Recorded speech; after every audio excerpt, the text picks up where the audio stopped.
Thanks for joining us on KARE 11 News Now. I'm Lauren Lemanchek. Today, basketball fans will know who owns the Timberwolves and the Lynx, ending a legal battle that's been going on for almost a year. A three-member arbitration board will choose between current owner Glenn Taylor or minority owners Mark Lori and Alex Rodriguez. It all comes down to paperwork. Last spring, Taylor tried to cancel a deal, selling the teams to Lori and A-Rod, saying the pair had missed a deadline. Lori and A-Rod argued they secured funding in time. President Donald Trump is back in Washington today after becoming the first sitting president to attend the Super Bowl. Before the game, Trump announced new tariffs on steel coming into the U.S. and teased further tariffs for countries that tax American exports. NBC's Alice Barr is in D.C. with all the details. President Trump returning to Washington overnight after becoming the first sitting president to attend a Super Bowl, making news before he stepped in the stadium with a new tariff announcement on imported steel and aluminum. Any steel coming into the United States is going to have a 25% tariff. And promising more tariffs are coming on countries that tax American exports. The growing list poised to potentially drive up costs for American consumers. While in a taped Super Bowl pre-show interview, the president defended Elon Musk's cost-cutting moves to slash federal agencies. Bottom line, you say you trust him. Trust Elon? Oh, he's not gaining anything. In fact, I wonder how he can devote the time to it. He's so into it. Indicating the Departments of Education and Defense are next in the crosshairs and pushing back against judges who have temporarily blocked some of Musk's Department of Government Efficiency actions and access. I disagree with it 100%. I think it's crazy, and we have to solve the efficiency problem. As Vice President J.D. Vance wrote, judges aren't allowed to control the executive's legitimate power, all adding to Democrats' alarm about the separation of powers. We are at a point where we are basically on the cusp of a constitutional crisis, seeing this administration taking steps that are so clearly illegal. With Democrats unwilling to co-sign the Trump administration's moves, a bipartisan government funding bill is in peril, building toward a potential government shutdown next month. President Trump says he wants the Treasury Department to stop making pennies because they're too expensive to make. The president released a statement on social media that said, in part, for far too long, the United States has minted pennies, which literally cost us more than 2 cents. In 2023, the U.S. Mint circulated more than 4 billion pennies. And last year, the Mint reported that it cost more than 3.5 cents to produce and distribute them. בזמן שנתניהו היה עסוק בלהרדים את תודעת הציבור.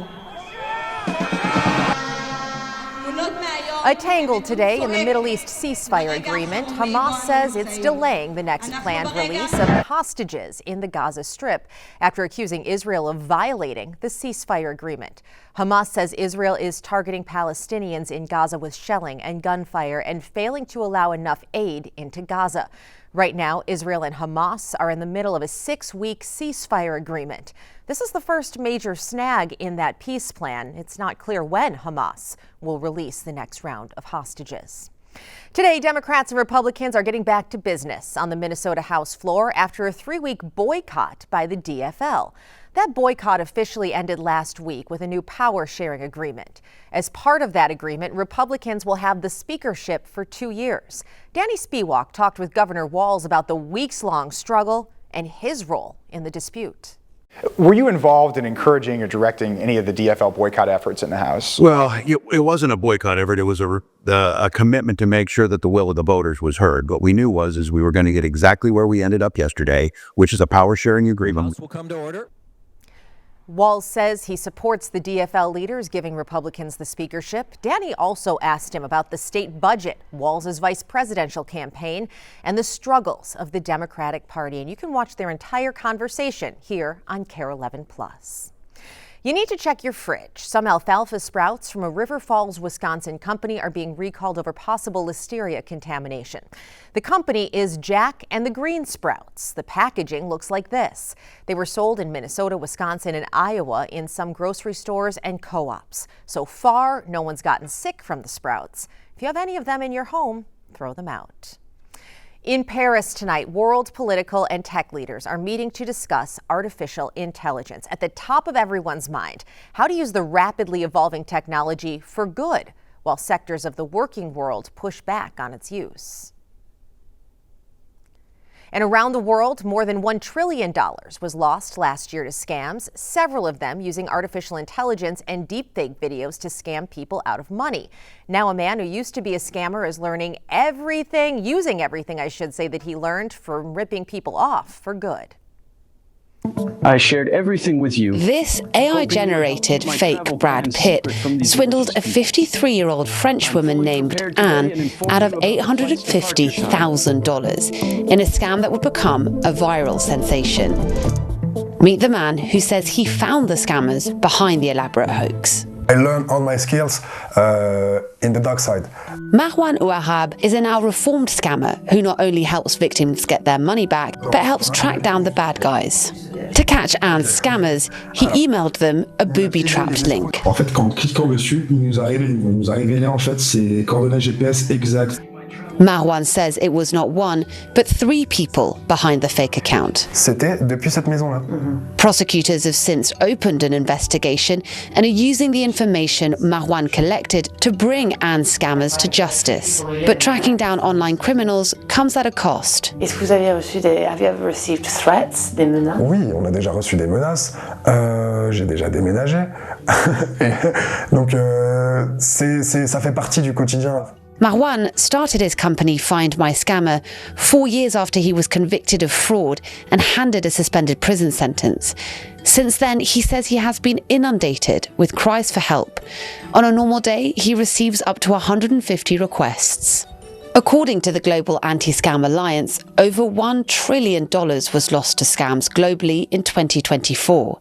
And yet, 70% of victims didn't report the crime. Looks so nice. So, I miss you too. I love you too. C'est la fille qui était en contact avec moi, donc la prétendue Zara, quoi.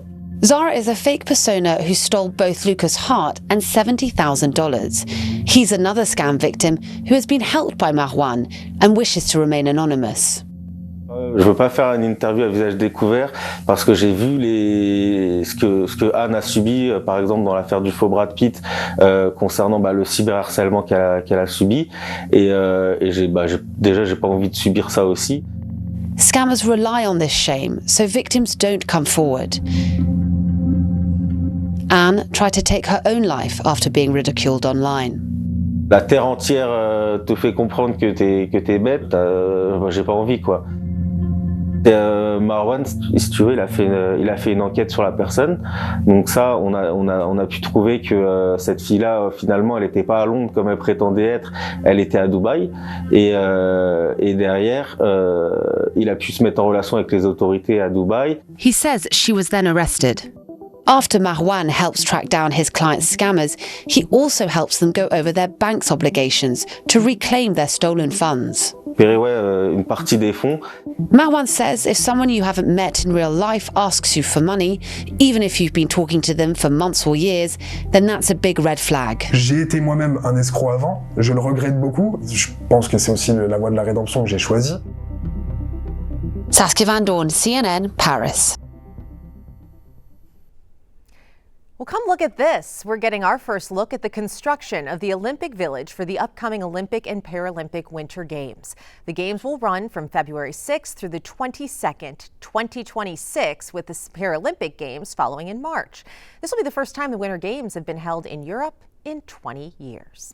Stay with us. More news and weather headlines are coming up.